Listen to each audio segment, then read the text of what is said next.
Okay, we are going live on Instagram, right? Sorry about that, Instagram. The phone just won't stay still here. All right, so hit that thumbs up button, hit the like button. Don't forget to subscribe to the YouTube channel. Ladies and gentlemen, the Lawyer Henderson Show is live. Today we're talking about Black farmers. Master P teams up with former Tesla designer, and then we're talking about Black empowerment. And we're going to try to see if we can get Ice Cube on the show. Hit that thumbs up button. Go ahead and hit that subscribe button. We are live and we are in the building. Hit that thumbs up button. Hit that subscribe button. Don't forget, ladies and gentlemen, the number to call in is 516-418-5867. Today we're talking about Black farmers. Master P teams up also with former Tesla designer and Black empowerment on the Lawyer Henderson Show.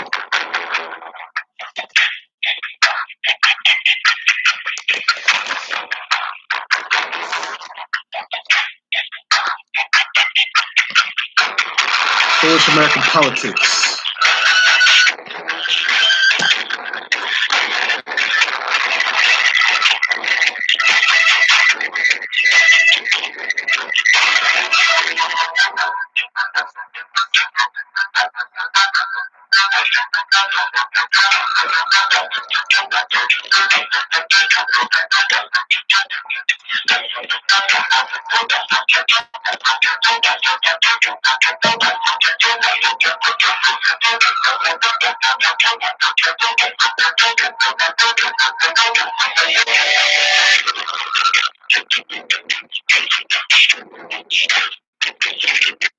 If you're on Instagram, go ahead and like the video. Go ahead and subscribe. If you're on YouTube, hit that thumbs up button.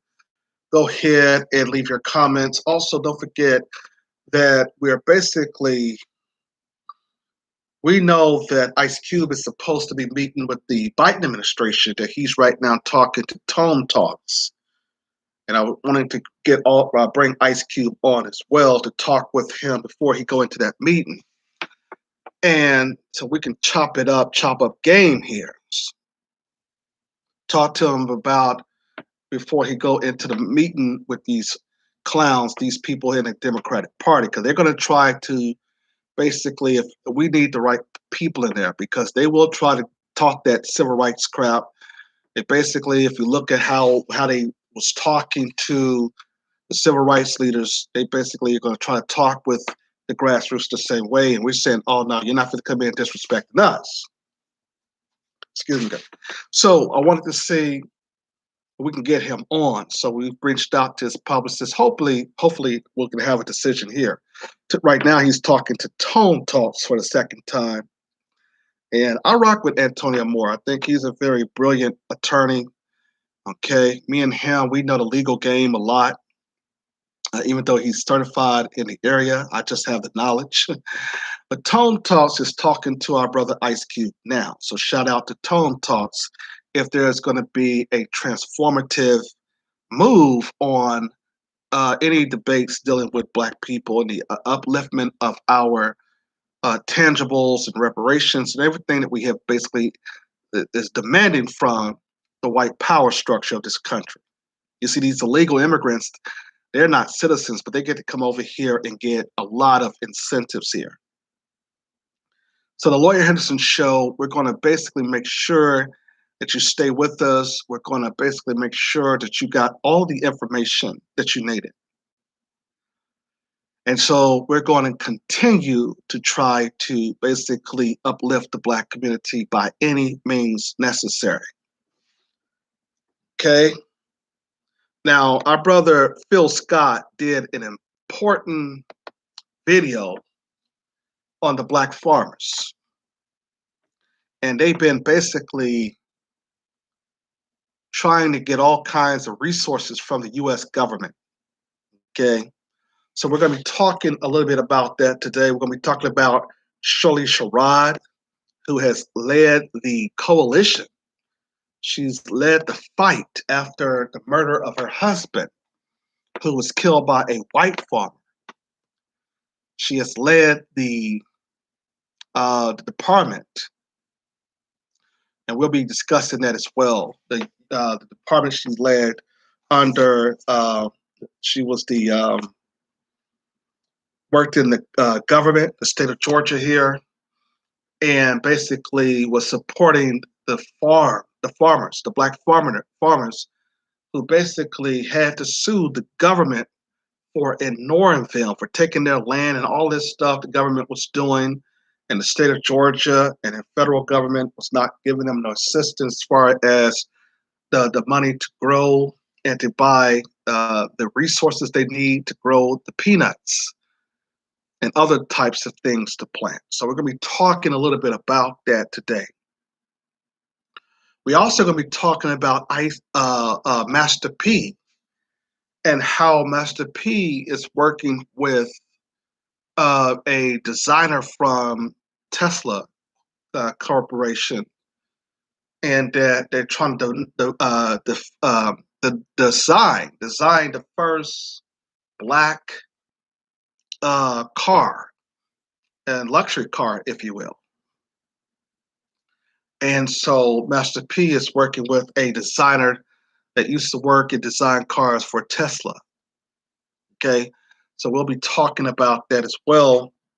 And we're going to be talking about black empowerment in general. You see, so it's not enough to just talk about white supremacy. You got to also be about, at the time that white supremacy is discriminated against you, you got to also be working towards economics. Because even in a system of oppression, you still have to basically work on your own self. Okay? You know, we got a lot of people who is out of work. We got a lot of people who are basically dealing with all kinds of economic issues. So we have a lot of things going on about if the Biden administration will meet with Ice Cube on his plan of his contract with Black America.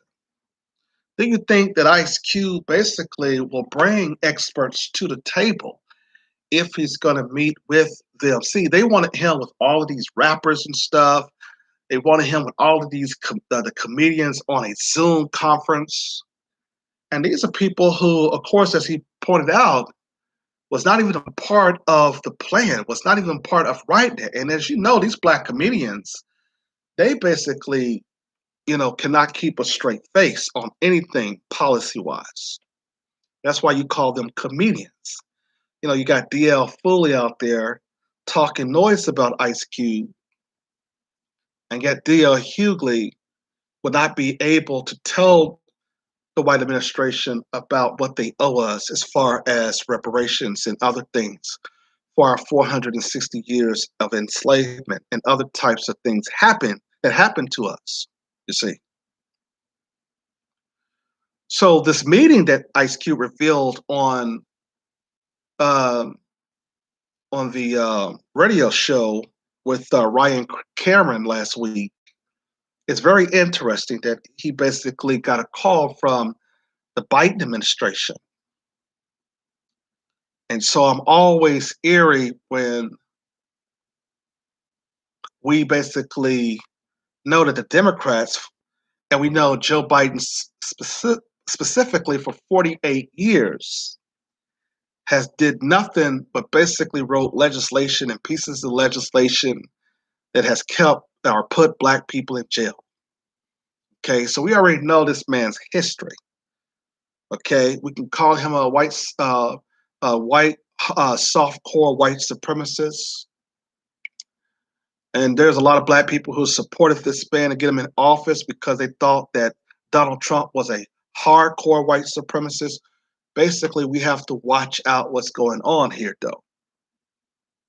So I have no problem with this meeting that Ice Cube had. Of course, he had basically been coached by some of the great leaders on the reparations movement. We're talking there about Dr. Claude Anderson, of course.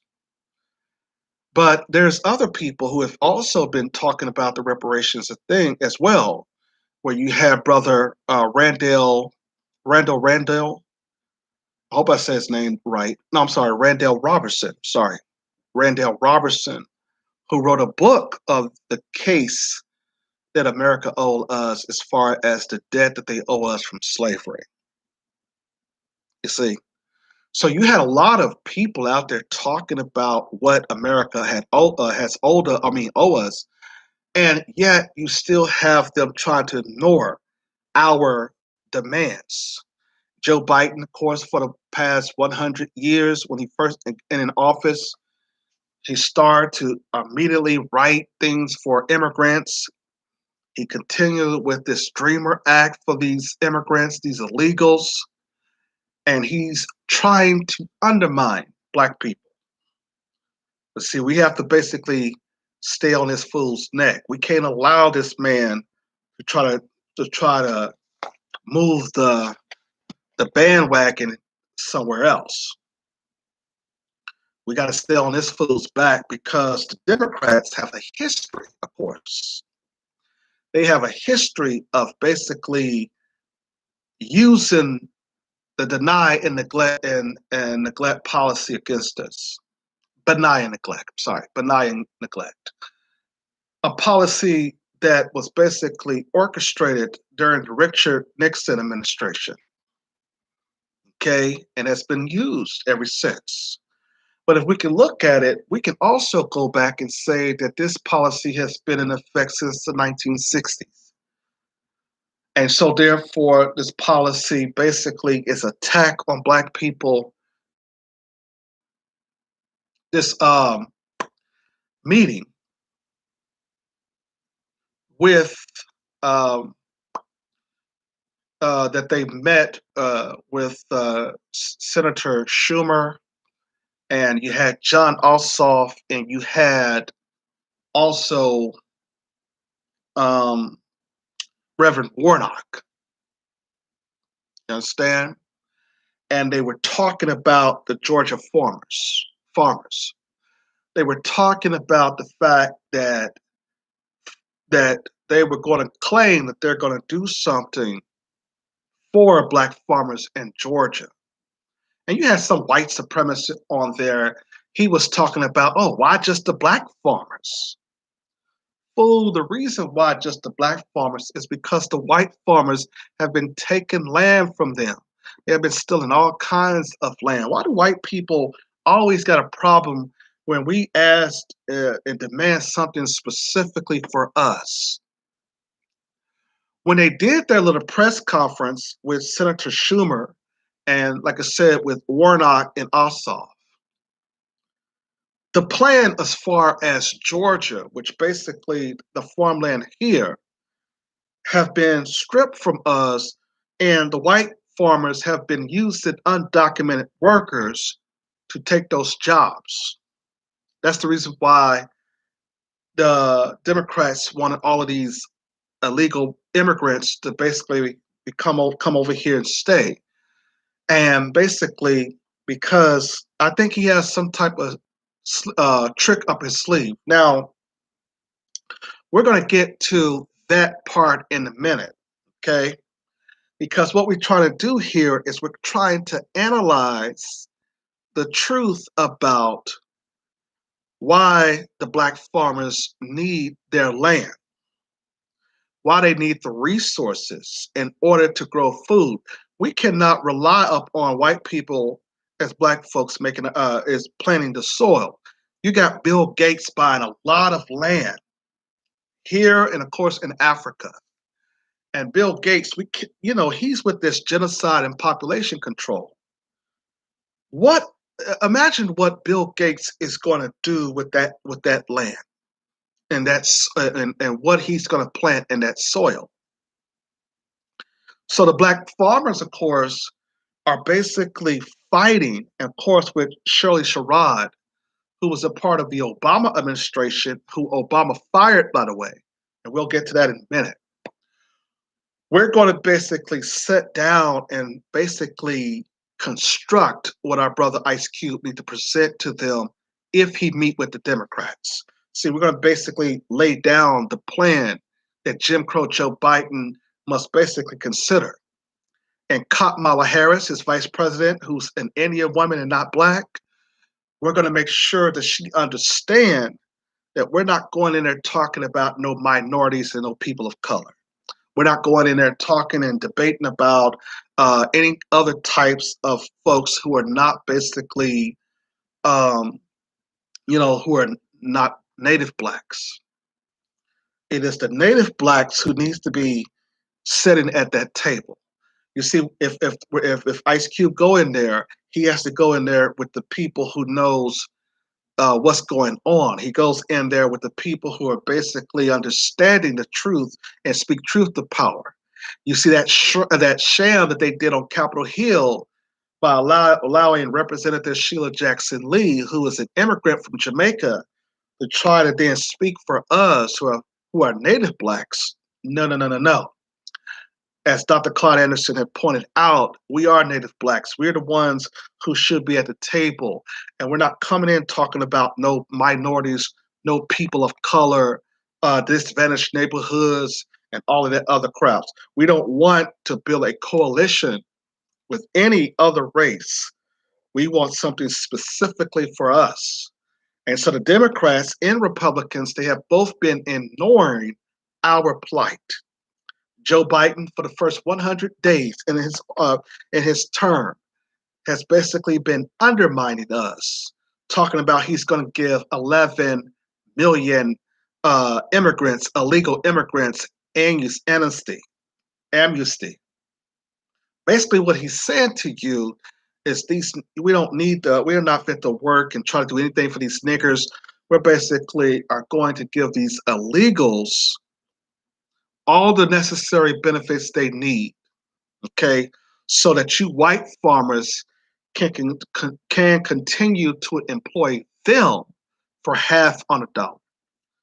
Pay these illegal immigrants $5 or less or whatever, not the real minimum wage, but pay them less than the minimum wage or whatever, and basically they'll be able to continue to work on the farmland and also take other jobs to work in poor blacks and whites.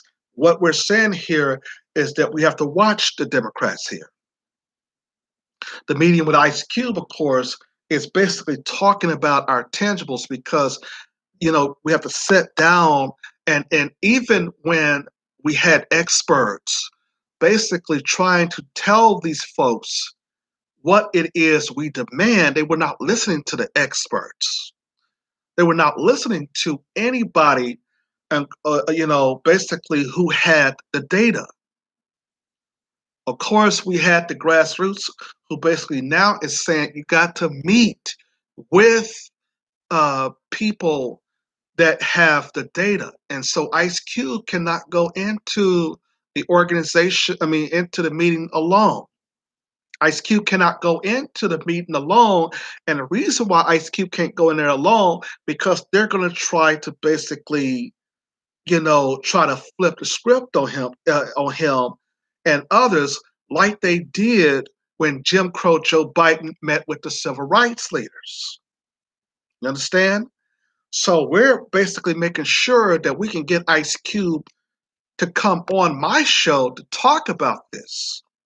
We have to make sure that we basically are saying the right things at the meeting. We're not just going to sit down there and have some coffee.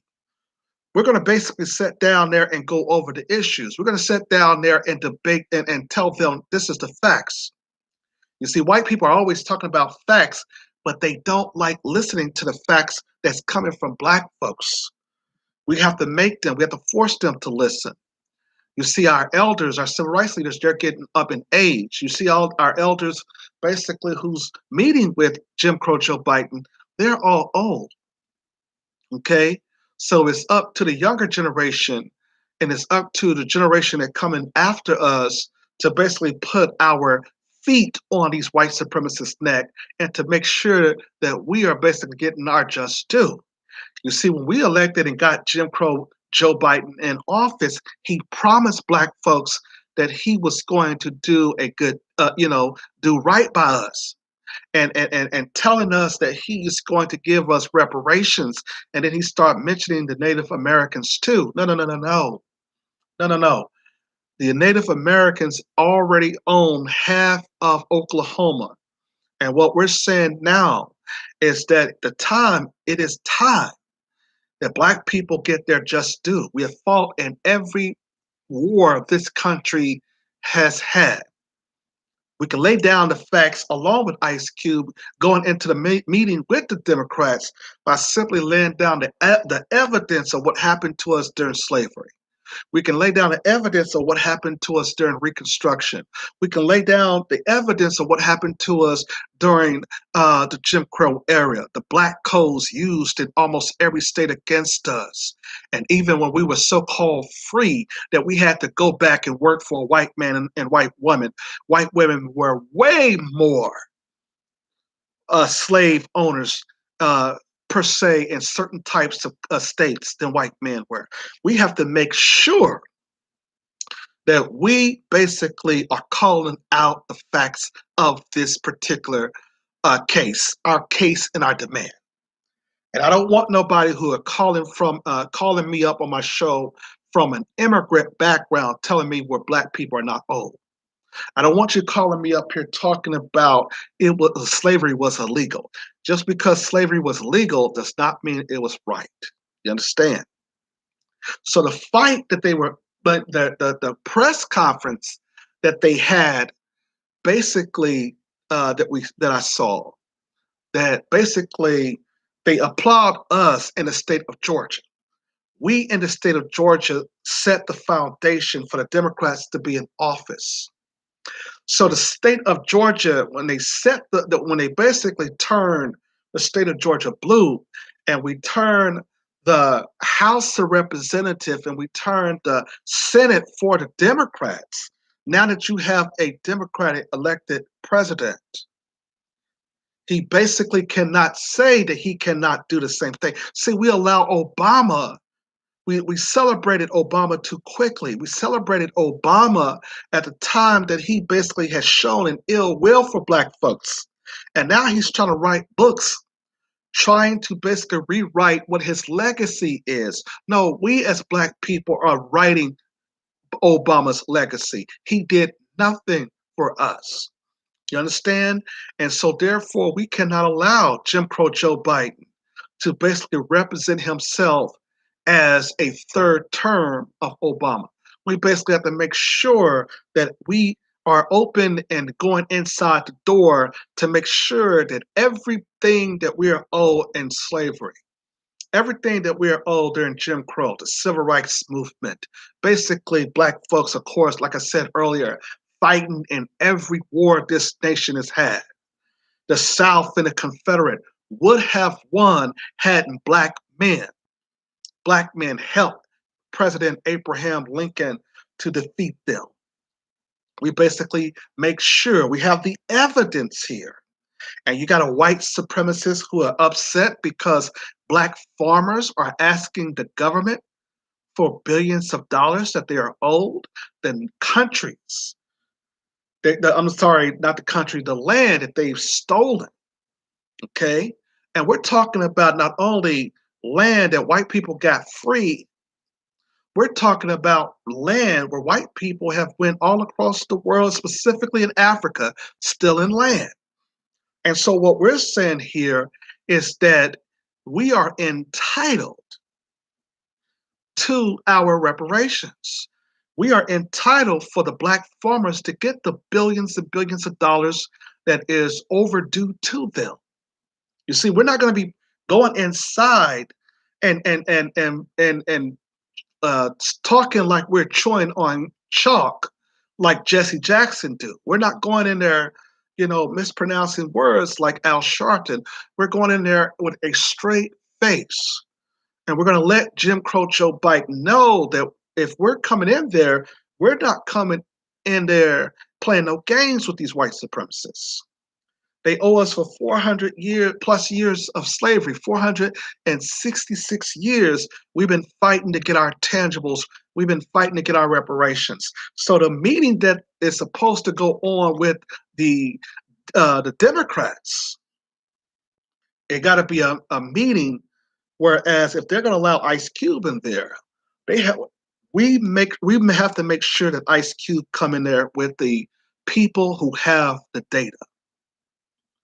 He has to go in there with the people who have the data. And we got the data. We got it in the Black grassroots. We got the data. We know exactly what has happened to our people in America. We know about all the police corruption. We know about all of the killings of our people, okay, the enslavement of us. We have document history, books after books that shows this showed Jim Crow Joe Biden that even passing his own legislation of the 1994 crime bill and him working with known segregationists that had basically took us back. You see, we're talking about a man who has a history of doing damage to black folk. And now this fool is president. He must keep the promise, him and his foreign vice president, who is not black at all. The ideal here is that our case and our demand for reparation is now.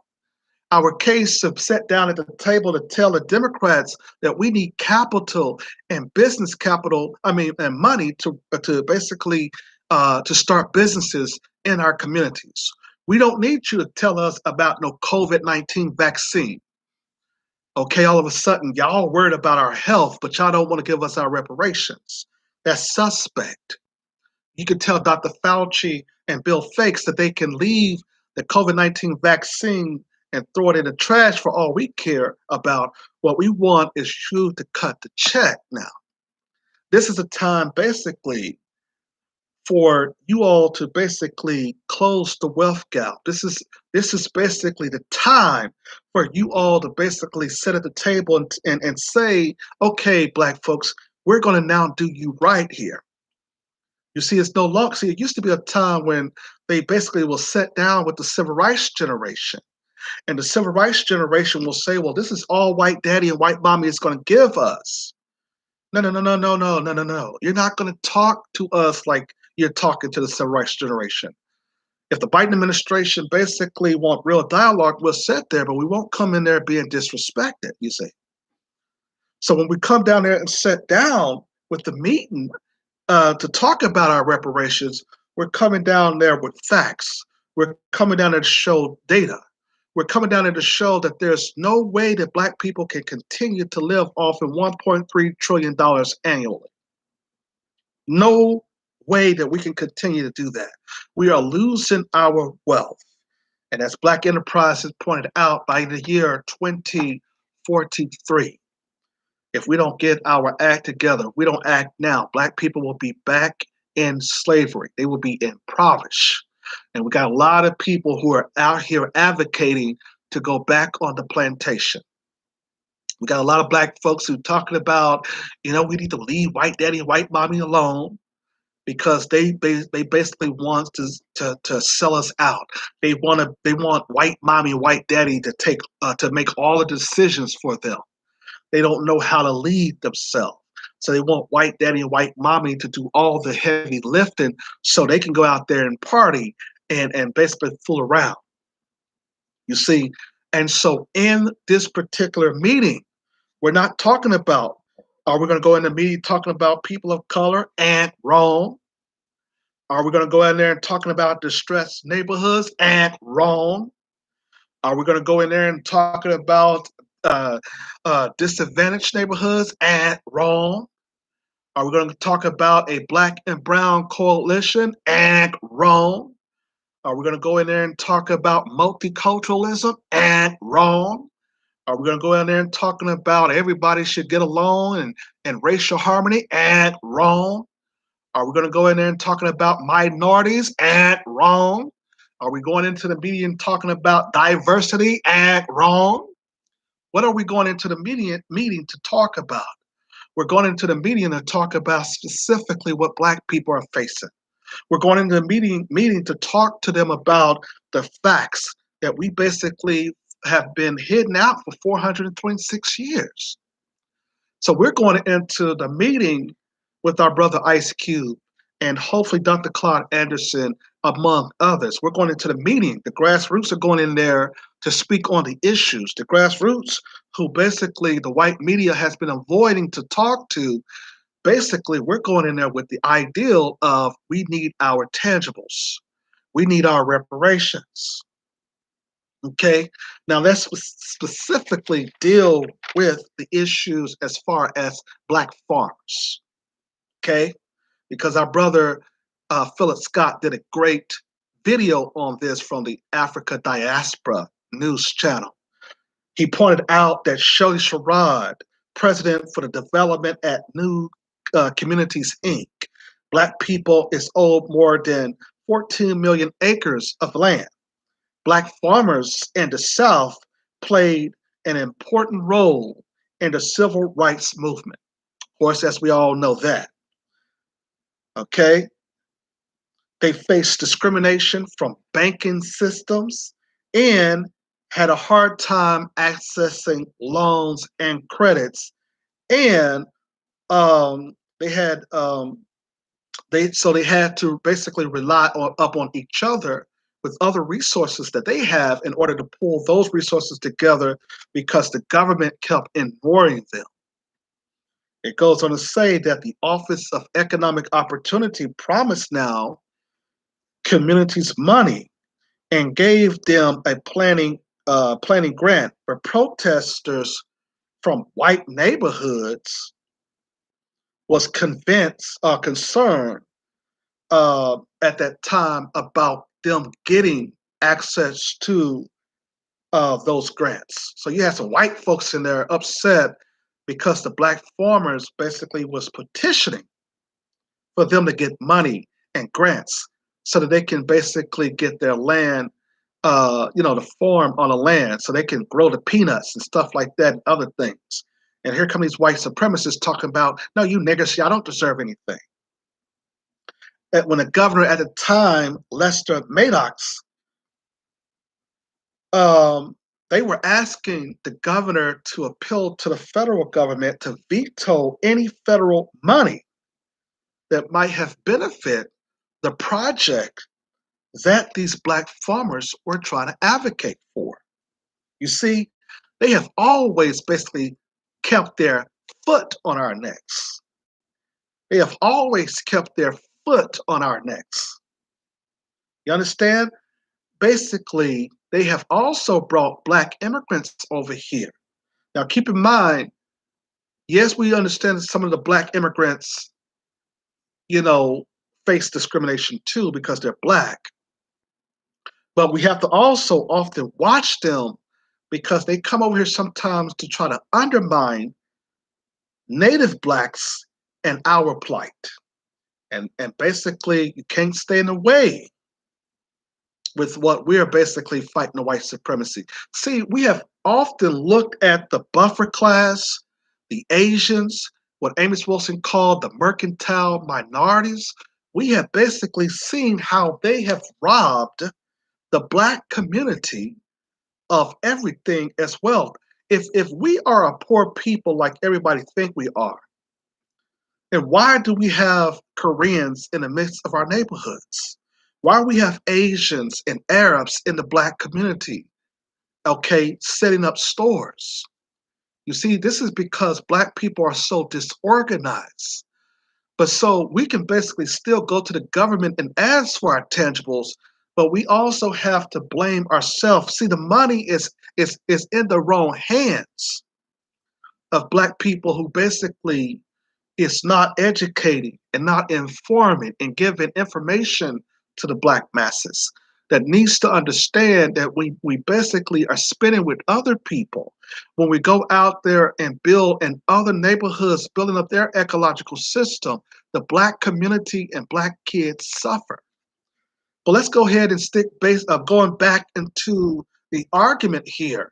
in our case for our reparations and what we're going to demand from Jim Crow Joe Biden when Ice Cube finally walk into the meeting with them. We're going to go in there talking about that, according to Shirley Sherrod and her website, new communities owners weren't the only ones who had lost their land.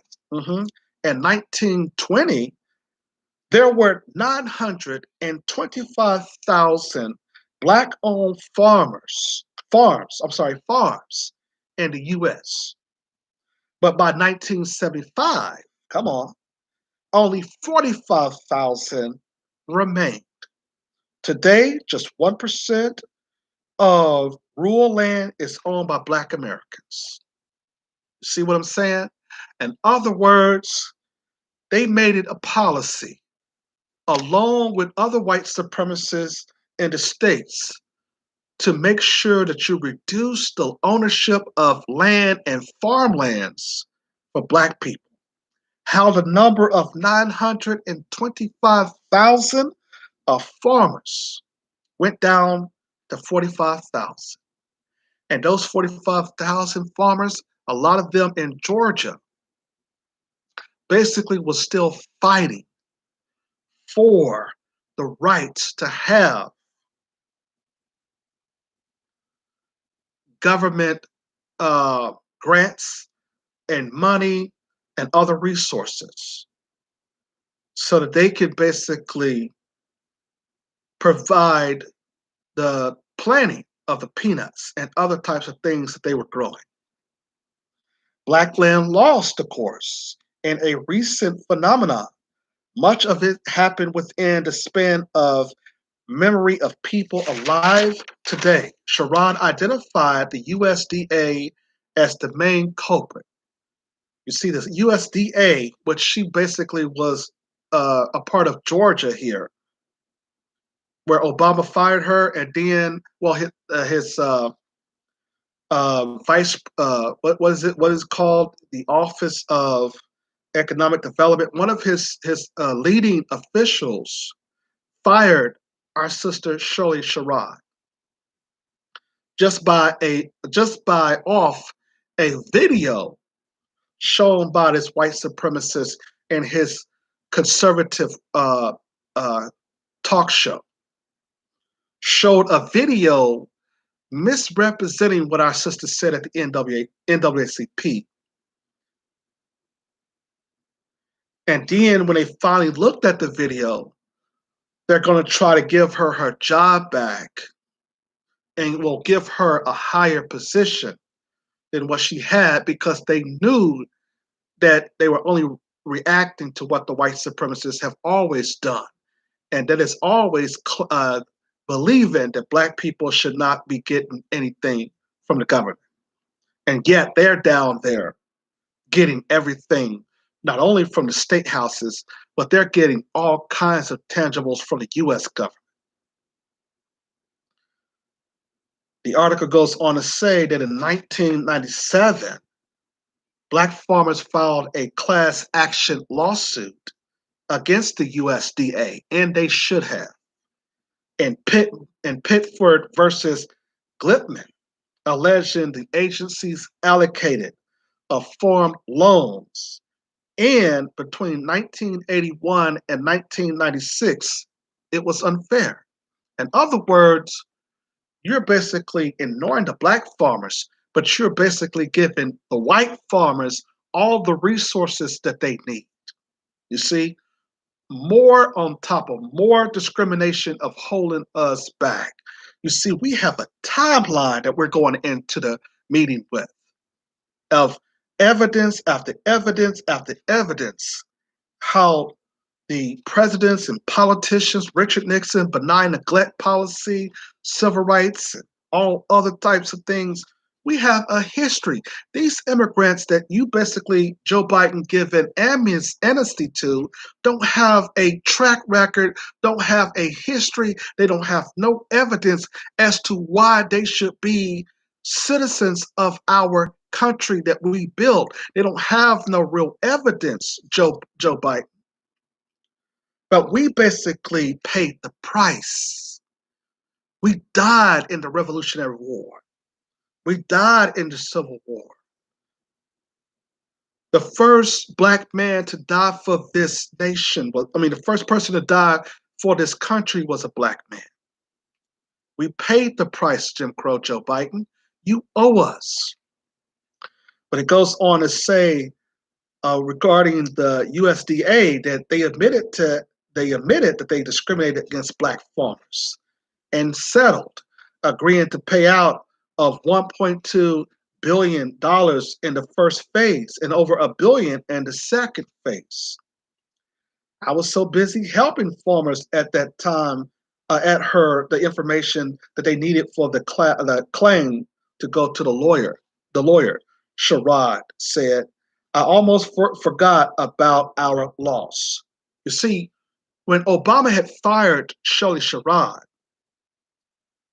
and when that white supremacist farmer shot and killed her husband because he was a black farmer. You understand?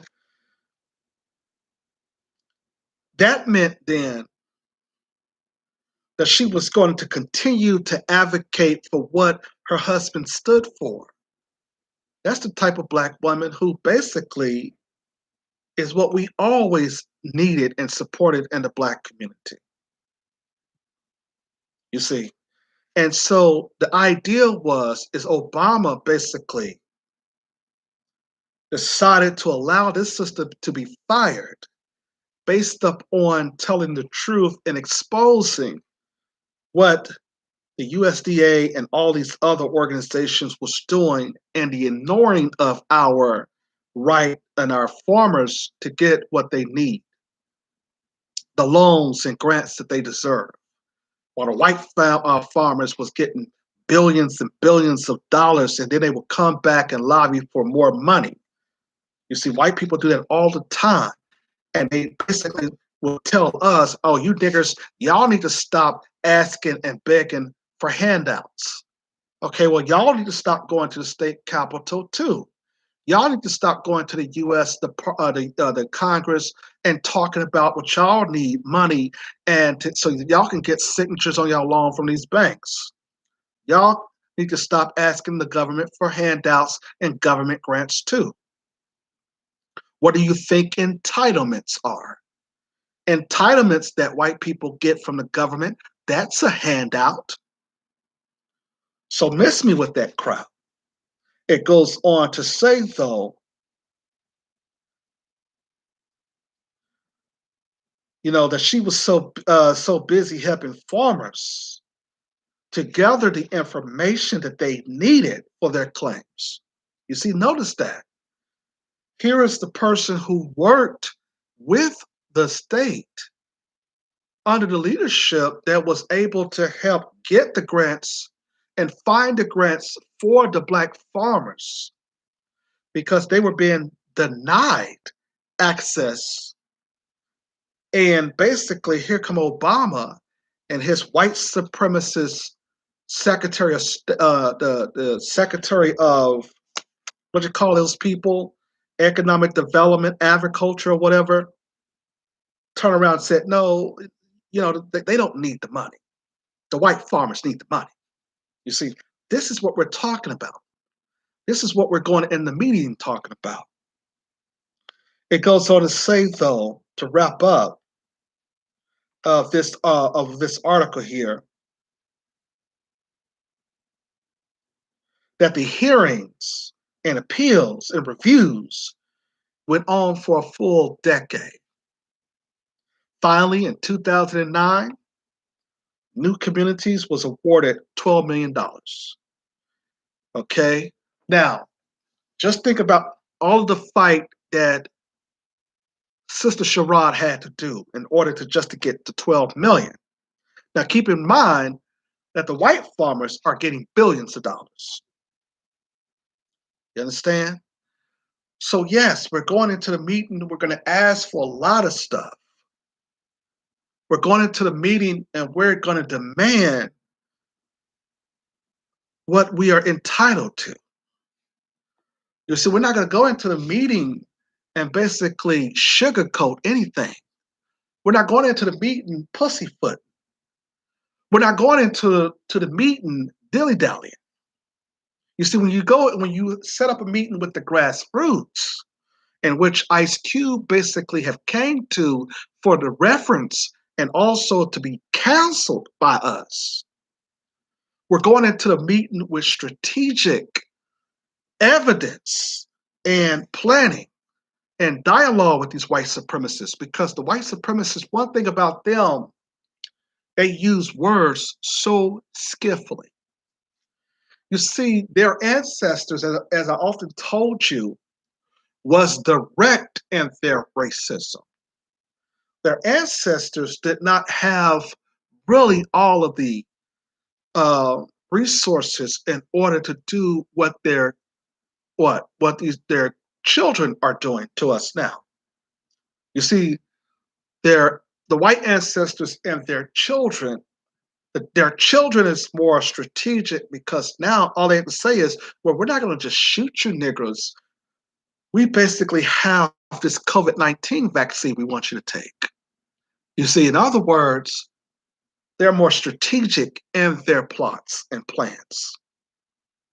Whereas their ancestors are not as basically as, as that sophisticated. They basically didn't really have the knowledge and the capability of just being skillful about it.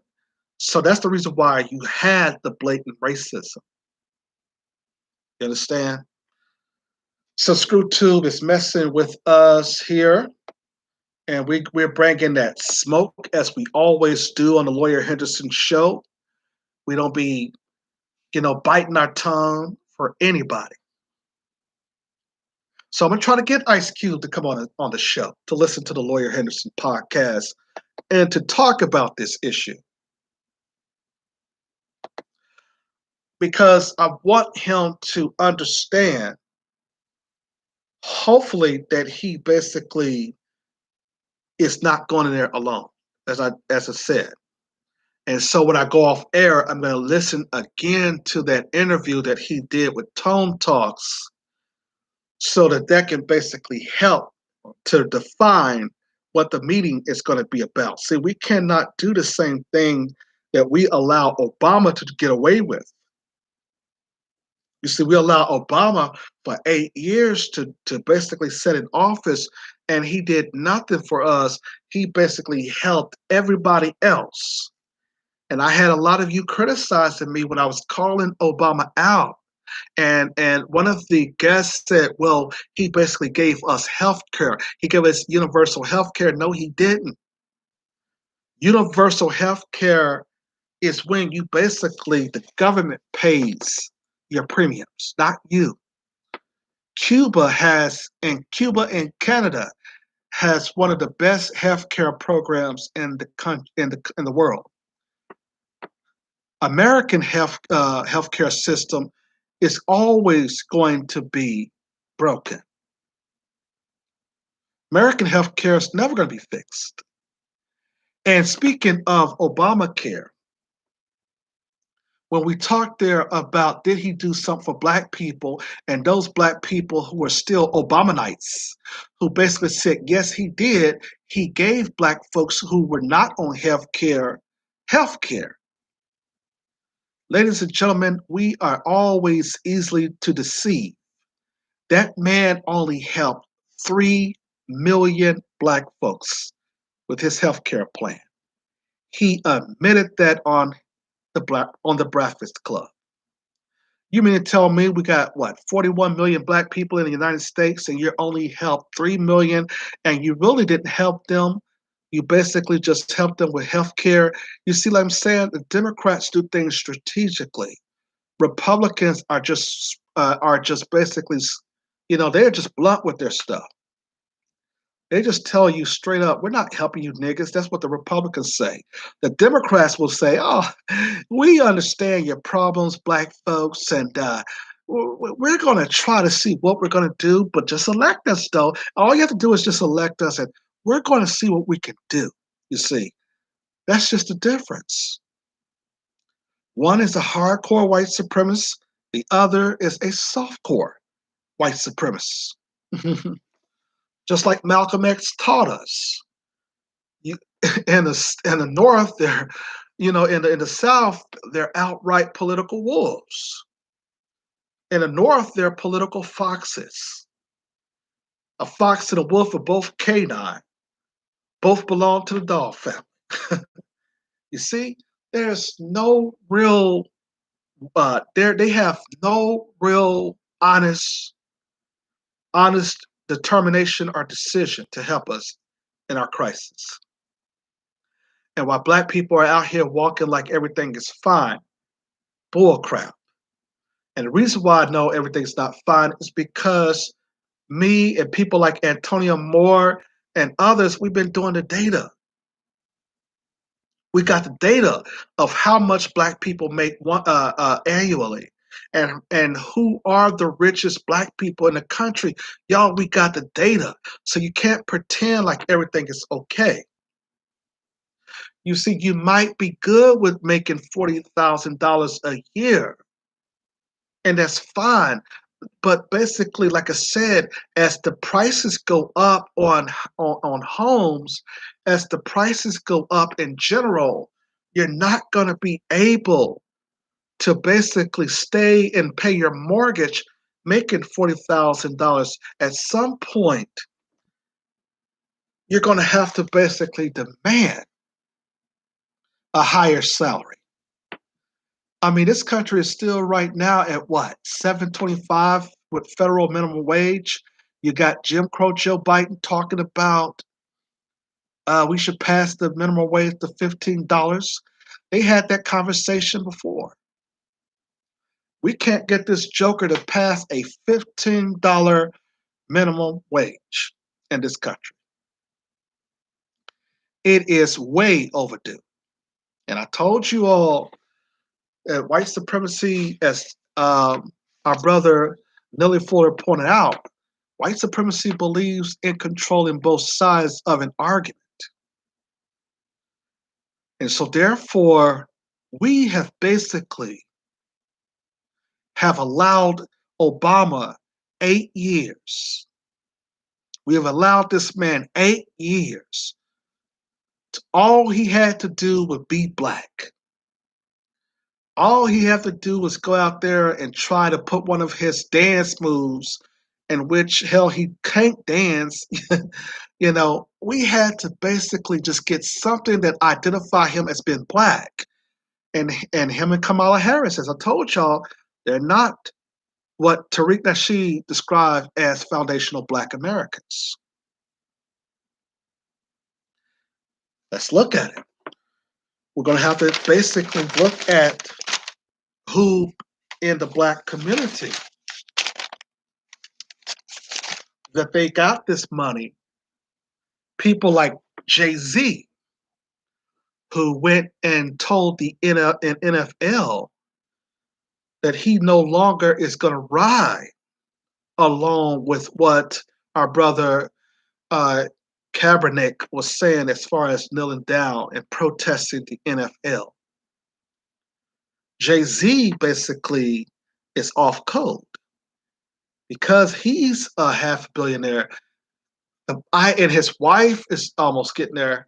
So actually, technically, they got $1 billion collectively. Here we see, like I said earlier, the money is in the wrong hands. The money is going to the wrong black people. We got people like Oprah who has $2 billion. You see, the money is in the wrong hands. Now, at least Robert Johnson, or Bob Johnson rather, even though he's not a billionaire no more, at least he basically said that he mentioned reparations. All these other people who have money are not really on board. These black celebrities, they're not on board with Ice Cube. And so and what I'm going to tell the black celebrity is that if you are not in support of reparation for black people, then what money are we going to have in order to buy your music? What money are we going to have to buy your DVDs? What money are we going to have to basically support you to go to your concert after COVID is over, and before they come out with another disease to try to kill us? What what are we going to basically? What are we going to have to spend to buy your DVD, your CDs, and your music if you're not helping Ice Cube to promote his contract with Black America? What are we going to have then? You know, that is the question.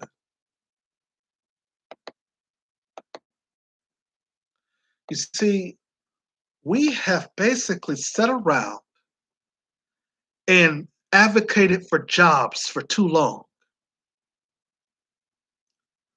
And jobs are not going to help us. Jobs are just 2 paychecks away from being homeless. You cannot basically use your job to say that you can, put yourself individual who basically you're trying to compete with. There's no such thing as a black middle class. We looked at the numbers. We looked at how black people basically are losing everything. Their luxury cars that they were able to afford, they were able to purchase and afford. Now that they lost their jobs through COVID, you see now that they're losing their jobs. They're getting repoed. You know what I'm saying? As I was coming home earlier, I seen the repo man taking away one of my neighbor's cars. It is getting tough out here. What we have to understand is that the jobs that basically were destroyed by the COVID-19 virus, they are not coming back. Okay? I told you basically that you are no longer needed in the society to operate. That's the reason why Jim Crow Joe Biden said, well, we can use these 11 million immigrants to basically train them into English. We can basically make sure that we do everything that we can to undermine black people, native blacks. We can make sure that we don't have to hire a lot of women. We don't have the factory jobs that we're losing that is overseas. You got millions of black people out of work. So what we're going to Jim Crow Joe Biden with is a ideal and a plan that he basically should be on board, because he made this promise during his campaign. He said that since black people have came through for him verbatim, that he was going to finally do something for us. And where is Jim Crow Joe Biden? And what is he doing? Jim Crow Joe Biden is doing something for everybody else. In his first 100 days, like I said earlier, illegal immigrants getting all of the all of the resources they need in order to become citizens here. We are basically at the crossroads. And there's a book there's a book, y'all, that was basically produced a long time ago.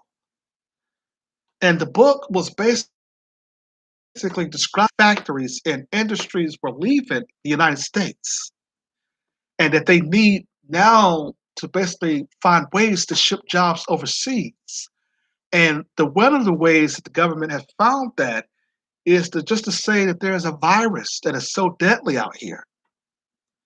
To copy and mimic the 1910 Spanish flu, and to use it as a way to say that, oh, this virus is basically affecting the black community. Because, by the way, that's who it's intended to basically affect. But now they talked about the jobs. They talked about that when Jim Crow Joe Biden got in office earlier. I mean, before before he got in office, you had a lot of people working on the border. You had a lot of people working in certain types of industries and factories. And when they stopped the building of the wall, when Jim Crow Joe Biden came in, those factory workers are now out of work. Speaking out of work, the book that I was talking about earlier is the book called go read a book that this white guy written called The End of Work. What's this guy's name? Jeremy Hyken. I can't. Is that? Let's see. Jeremy Ryken. Ryken. The End of Work. And in the End of Work book, he discusses how our jobs in factories are going to be replacing us with robots. You understand? That robots are going to be working in the factories. How many of y'all have racetracks in y'all state? I was at racetrack the other day, and now they got the same kind of checkout computers where if you're not wanting to basically get cigarettes or something from the back of the what they have on the shelf, you could just simply take and get your food and your pizza, whatever, and slide it right on through and sack yourself up and leave out. Okay? That means that technology, the shortages of coins and other types of things, we're dealing with a global crisis here. We're dealing with a crisis there. There was 175,000 women who had lost their jobs during COVID and more, specifically in those industries that they thought that they were going to basically be safe in. That's the reason why we often tell Black women, you cannot be arrogant when you have a white man's job, okay? Because it is not really a gold, it's not solid. It's not you're not going to be able to keep the job thinking that the job is going to be there forever. You understand? We told you that the white man is hiring outside of the country. He's hiring against himself. He's either hiring against his own children. You must understand now that since you have a Democratic leadership in the House and in the Senate, you got to talk about what the needs of Black people is right now to empower, to grow, develop, and stop wasting our time talking about white supremacy and get up and do something about it. And this is the issue here. And so, therefore, that's the reason why you can call rappers such as Ice Cube. That's why you can call rappers like Master P. You can call them businessmen, OG businessmen, because although that they were talking about gangster life this and bitches and hoes or whatever, they still basically were businessmen at the end of the day because they were able to make millions of dollars. Master P sitting on almost $500 million.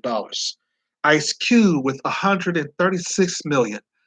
They knew how to hustle.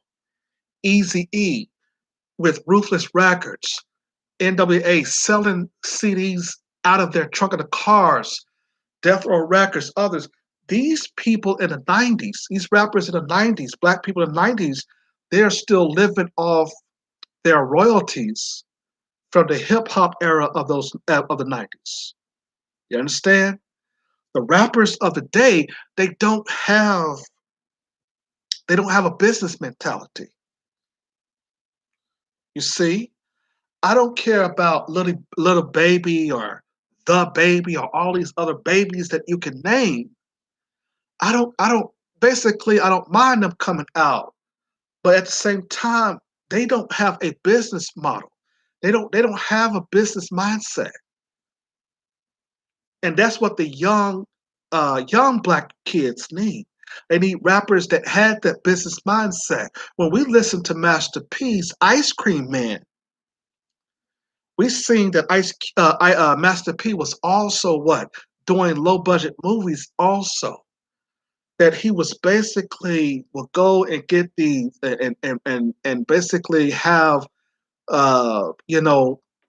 these people making his CD covers, and you like, what the hell Master P is doing? Okay, but he saved the money. You understand? He saved us. So this is what we're talking about. Um, let's go now to speaking of Master P. We're happy to announce that he basically is partnering with former Tesla engineer to create black-owned supercar. See, this is what I'm talking about. Master P and Ice Cube, these are your black rappers. Say what you want about them. They knew the business side. They know basically entrepreneurship. Rappers of the day don't know anything about entrepreneurship. They talk about it, but basically they don't know what is very much necessary for the masses as well. Okay, how the former Tesla engineer, what's this guy's name? Richard Patterson of Tryon.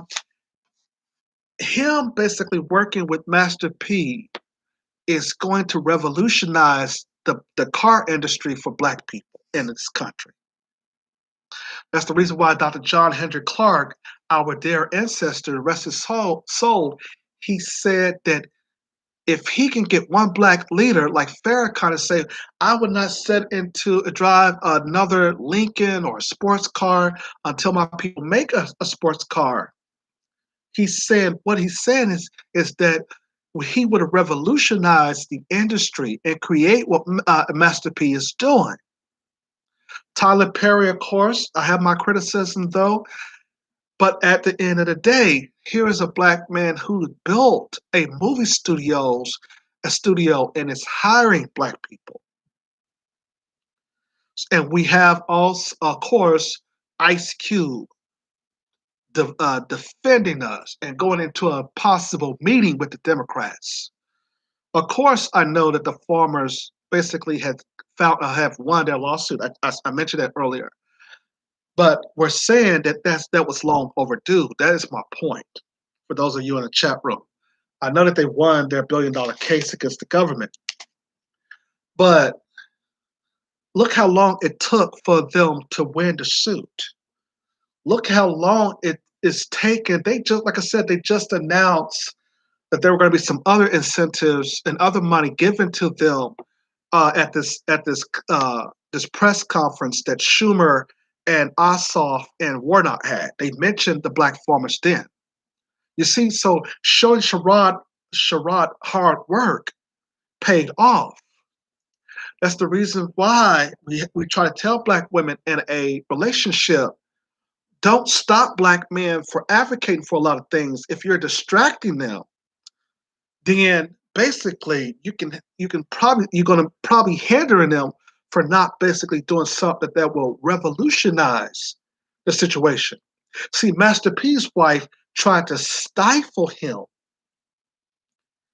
okay, into basically building a brand and family entrepreneurship.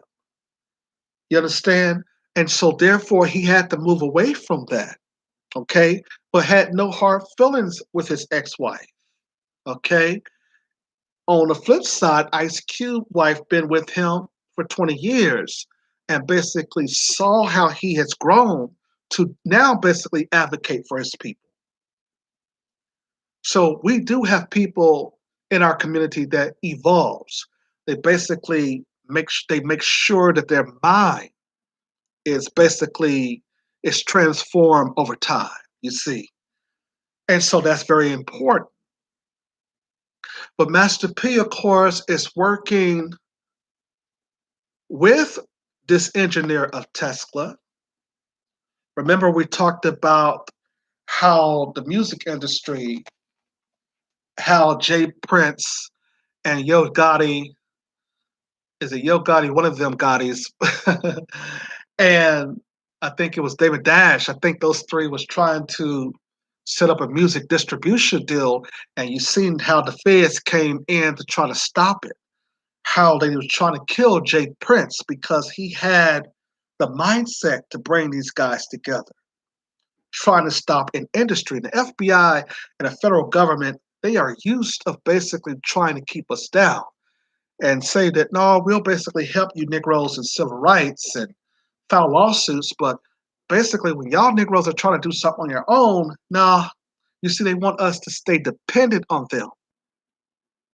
But Complex.com goes on to say that Master P has announced his latest business endeavor, supercars. The New Orleans rappers took to Instagram to reveal that he's working with former Tesla engineer Richard Patterson to develop the next era of supercars called Tryon Supercars. Okay? With the company, P could be running the first black-owned company of its kind and the first black-owned supercar manufacturer in the U.S. Richard Patterson, CEO of Tryon, the first black-owned supercar manufacturer in America, he is a former engineer at Tesla, designing the Model S from scratch. He also designed the landing gear on the Boeing 777 and the falling seat system in a Dodge minivan, he wrote. You see, this black man, what's his name? Is it Richard Patterson? He's no joke. He's no joke. This man knows how to design. We have a lot of engineers, black engineers, that have designed beautiful buildings.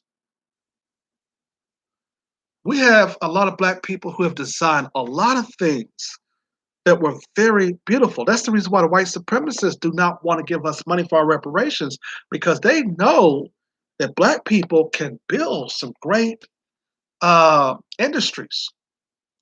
And we're building industries. We make a lot of white people rich off of the industries that we have, like the music industry, the movie industry, the sports industry, the prison system. We create good jobs for white folks. But see, we don't see ourselves as a nation, so that means that we cannot produce the same thing for ourselves. But P working with Richard Patterson, basically, this is what we're talking about. We're talking about true entrepreneurship, y'all. And if the partnership go through, we can basically have where Master P have revolutionized, along with Richard Patterson, have revolutionized the car industry, and black people can feel good about riding into a car that they design. You understand? So that's what we're talking about. Everybody is just basically out there talking, and nobody basically is looking at the data. Nobody is wanting to basically sit down at the table and hold these folks responsible. Okay? So we basically have to be organized here. Like I said, if Master P teams up with Tesla, this engineer Richard Patterson, that would mean that, like I said earlier, that that would mean that the first black the first black manufacturer with a car designed by black people will be hitting the roads. And basically, of course, we should basically advocate and support those businesses, black owned. You see, after George Floyd death, we basically had to set a new paradigm. But see, like I said, black folks have been talking about black power since the 60s. And we have basically came back onto the plantation every 10 years up until now. And as Ice Cube has pointed out, we have to basically keep this momentum going because we should be upset. Okay, everybody, Joe Biden, like I said earlier, is allowing everybody to try to get tangibles. This black and brown coalition, he yelling and screaming to our civil rights leaders, talking about, y'all got to start working with the Hispanics. Oh no, Jim Crow Joe Biden, there is no such thing as a black and brown coalition. You see, we will never forget what you've done to our ancestors. We will never forget all the way up until you crafting the 1994 crime bill. We will never forget Jim Crow Joe Biden, even though that you're in this presidential seat of all the white supremacists, segregationists that you worked for. And yet now you still try to undermine the data that shows you clearly who is really old in this country. You see, we allow Obama to get away with that. We can no longer be silent on allowing Jim Crow Joe Biden to do the same. Now, when the Biden administration met with the civil rights generation prior to Jim Crow Joe Biden getting elected, like I said earlier, he was yelling and screaming at them. And that's where he said, and you all got to start working with the Hispanics. Like, why are we going to work with the Hispanics and Hispanics identify as being white? Hispanics are all in California and Florida and in Texas discriminating against black folks. How are we going to work with a group of people who just like the white supremacists undermine us? That's foolish. We do not have a coalition with anybody, and we don't need one. The coalition that we have always needed was the coalition of us as black people coming together. Do we need all 41 million black folks to come together as a whole in order to make the case and demand for our reparations and tangibles? Of course not. But we need enough of us on code, like our sister Shirley Sherrod was, in order to basically make sure that she basically lived out her husband's legacy, because before her husband was shot and killed by that race soldier, she made it a promise that she to her husband that she was going to still fight for the black farmers. And now she had fulfilled that goal. As some of you all are pointing out in the chat room, that they basically won the case against the government. This government owes us all kinds of money for reparations. They owe us for police brutality. They owe us all kinds of money. These people are not dumb. They know everything that they've done to us. The white supremacists like to play dumb because black people like to play dumb. Hell, if we wasn't playing dumb, then they wouldn't be playing dumb. So therefore, I like what's going on. I'm basically, this is basically the first time that we might be able to hold these clowns responsible. So like I said, I'm enjoying the momentum. And if it's going to take Ice Cube and not an expert on reparations, as long as they're in the building, but if it's going to take a rapper and his platform to do it, okay, let's get it done. But we're going to have the experts in the room, of course. You see, Jim Crow Joe Biden and all these other people from the Biden administration, including his bed wench vice president, is not going to sit there and try to then talk to us like we're crazy. We're not going into the room for them to talk to us like we're stupid.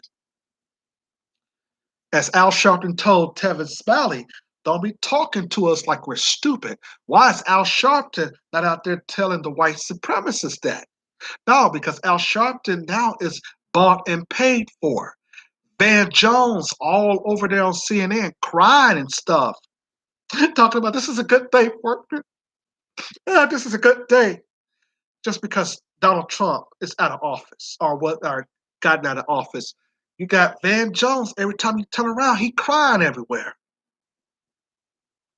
And old loudmouth Simone Sanders, she's happy just because she's in the basement of old Jim Crow Joe Biden's administration.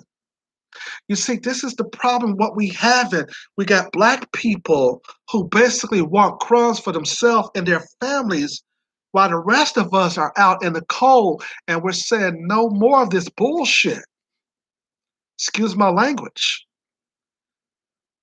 So when we talk there to Jim Crow Joe Biden or his administrators, and are they flunkies? See what he's gonna try to do is he's gonna try to get his black flunkies to come in at this meeting to speak on his behalf. See, that's the strategic plan that old Jim Crow Joe Biden is gonna do. Watch what I tell you.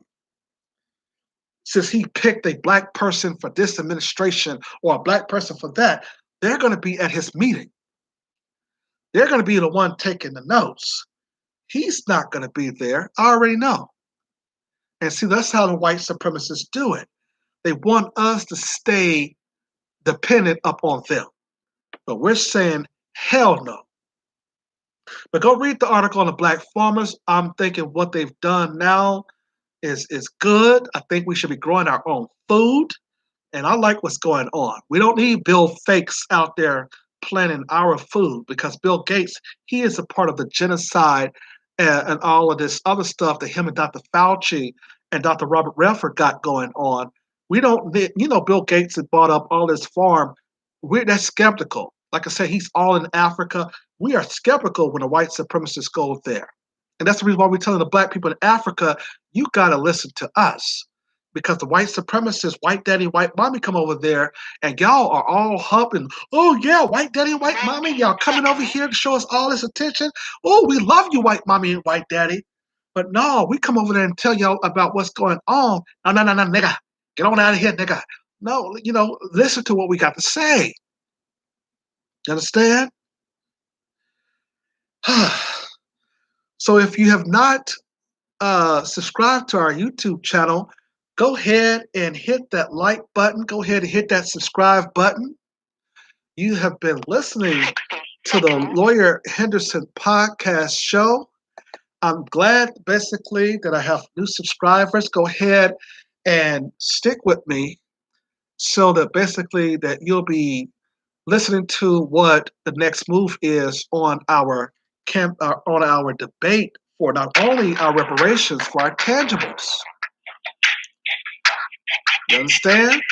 You see, we cannot allow Jim Crow Joe Biden to get away with these lies and do what Obama did to us.